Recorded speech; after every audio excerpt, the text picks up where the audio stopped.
पोलिसांच्या वर्दीला भले भले घाबरतात, त्यामुळे पोलिसांनी आपली दहशत निर्माण करावी अशा सूचना सांगलीचे पालकमंत्री चंद्रकांत पाटील यांनी सांगली पोलिसांना दिलेत.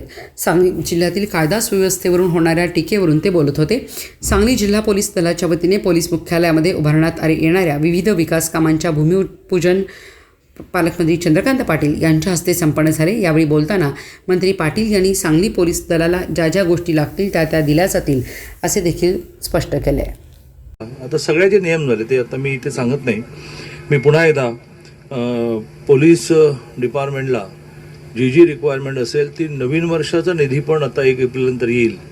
त्यात आणखीन काही गोष्टी लागल्या तर त्या आपण पूर्ण करू. पण दुसऱ्या बाजूने रिझल्ट्स पण चांगले मिळाले पाहिजेत.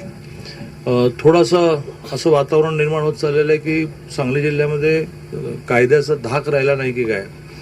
मला हे मान्य आहे की अशा सगळ्या गोष्टींमध्ये तुम्ही अलर्ट आहात, होऊ नये म्हणून प्रयत्न करत आहात, झाल्यानंतर पकडता आहात, चार्जशीट लवकर सबमिट करत आहात, लवकर निकाल लागेल असं बघता आहात, त्यातून दहशत निर्माण होईल किंवा पूर्वीसारखं राहिलं नाही, आपल्याला लगेचच शिक्षा होईल, हे तुमच्या प्रयत्न चाललं आहे, मला मान्य आहे. पण यात आणखीन काय करता येईल, तुम्हाला जे लागेल ते द्यायला आम्ही तयार आहोत ना. आणखीन काय लागेल, जसं आता ब्लॅक स्पॉटचा विषय आलेला आहे. आज व्यासपीठावर कमिशनर महोदय आहेत आपले महानगरपालिकेचे, त्यांनी पण आपल्याला सगळ्यांसाठी ही तयारी दर्शवली की आपण महानगरपालिकेच्या निधीमधून पण खर्च करू, काही नियोजनमधून देऊ. पण सगळ्या ब्लॅक स्पॉटला एकदा त्याला ब्लॅक स्पॉट का म्हटलं जातं, तो अंधारा एकच नाही, तो अडचणीचा आहे. पण तिथलं सगळं अतिक्रमण काढता येईल का, ते सगळं मोकळं करता येईल का, तिथे लाईट्स लावता येतील का, तिथे CC लावता येतील का, आणि सगळ्यात म्हणजे गस्त घालता येईल का.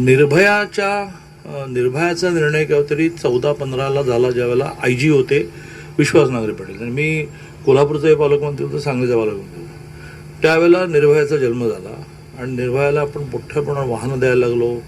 आणि त्यांना म्हटलं की फक्त कॉलेजवर तुमचं ग्राउंड होते, काय हे सगळे गुंडे काही विषय नसतो. पोलिसांच्या वर्दीला आजही भला गुंड घाबरतो. तुम्ही ती तुमच्या गाड्या फिरण्यातून दहशत निर्माण करा आणि त्यामुळे लागणाऱ्या सगळ्या गोष्टी आपण पूर्ण करू. पण आपणही जरा थोडं कडक वातावरण ठेवलं पाहिजे. हेही आपल्याला सांगतो की काळ बदललेला आहे आणि त्यामुळे पूर्वीची जी होती सिस्टीम किंवा आम्ही एखाद्याला फेवर केलं तर कोण बघताय, तर ते सगळं बघितलं जातं. या अधिवेशनात किमान 20 जण सस्पेंड झालेत वेगवेगळ्या डिपार्टमेंटमध्ये.